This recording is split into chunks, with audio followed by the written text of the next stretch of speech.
देखिए, इतिहास की बात आप करिए, मैं वर्तमान की बात करना चाहती हूँ। आपको तो एक बहाना चाहिए, आपको तो एक बहाना चाहिए। पूरे परिवार का नाम गिनवा देते हैं।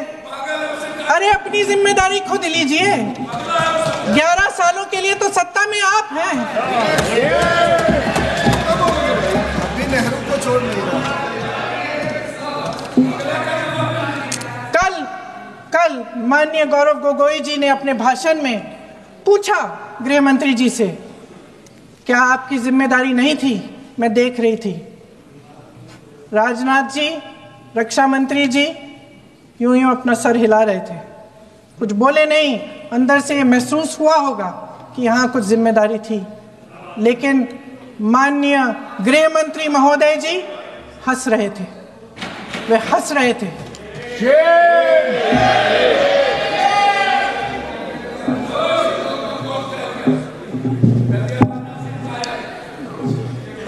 अध्यक्ष महोदय, कल सत्ता पक्ष और आज भी सत्ता पक्ष के नेताओं ने 2008 के मुंबई के हमलों का जिक्र किया, बार बार कहा कि मनमोहन सिंह जी की सरकार ने कुछ नहीं किया।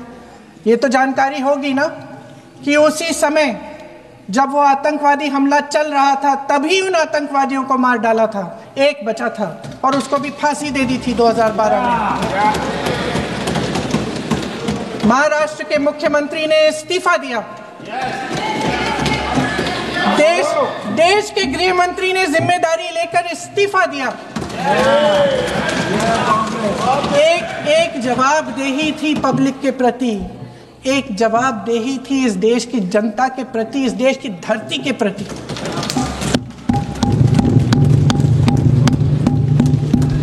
राजनाथ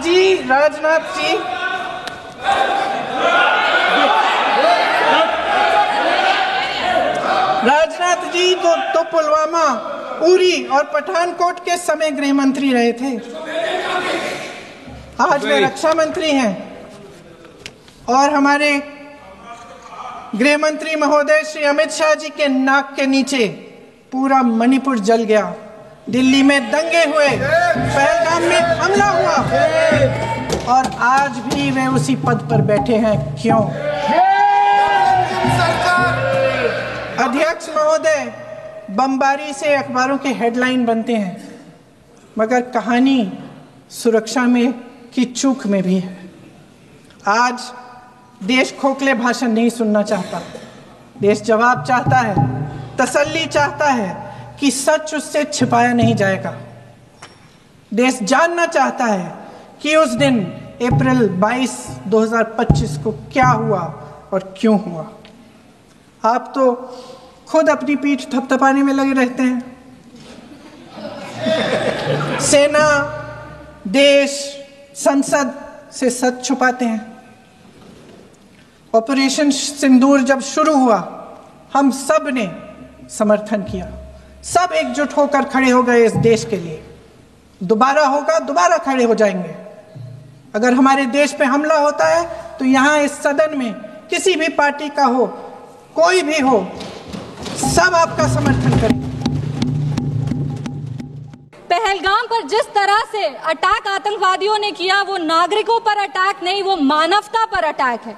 आतंकवादियों ने धन पूछकर उनकी पत्नी के सामने, मां के सामने, परिवार के सामने, बहनों के सामने सारे जो हमारे देश के नागरिक हैं उनको मार दिया।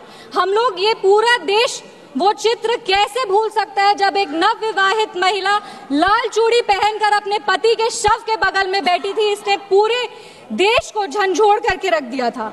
लेकिन दुर्भाग्य की बात यह है कि आज भी हमारे देश में ऐसे लोग हैं जिनको पहलगाम से ज्यादा दुख पैलेस्टीन के लिए होता है, क्योंकि ये उनकी राजनीति को फायदा नहीं देता।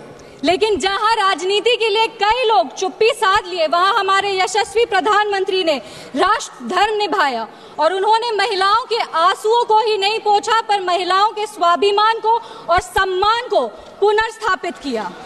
हम बता देना चाहते हैं कि ये एक नया भारत है और आतंकवादी हमले के बाद ये भारत मोमबत्तियां नहीं जलाता, ये दुश्मनों की चिता को जलाता है। ये शांति चाहता है, पर शांति अपने शर्त पर चाहता है। आता है, और अगर अपने शर्त को नहीं पूरा किया जाए तो डिप्लोमेसी से डिस्ट्रक्शन तक का भी रास्ता जानता है। इसी बात पर हम एक शायरी कहना चाहेंगे, खतों का दौर गया अब फरमान भेजे जाते हैं, जो करते हैं भारत की आत्मा परवार वो सीधे कब्रिस्तान भेजे जाते हैं। अभी अपने कांग्रेस के साथियों का बात सुन रही थी और वो कह रहे थे कि 1971 में इंदिरा गांधी ने ये किया है, 1971 में इंदिरा गांधी ने वो किया, पर वो कभी भी 1971 का क्रेडिट बिहार के बेटे जगजीवन राम जी को नहीं देते हैं, जो तब के रक्षा मंत्री थे।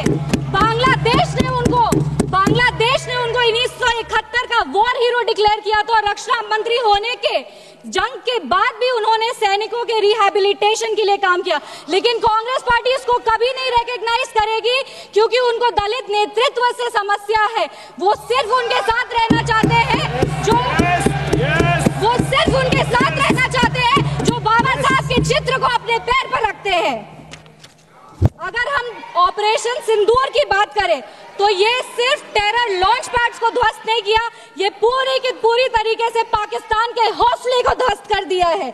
लेकिन एक आश्चर्य की बात है मैम, और आश्चर्य की बात यह है कि हमारे दुश्मन देश में एक युवा नेता है और एक युवा नेता हमारे विपक्ष में है।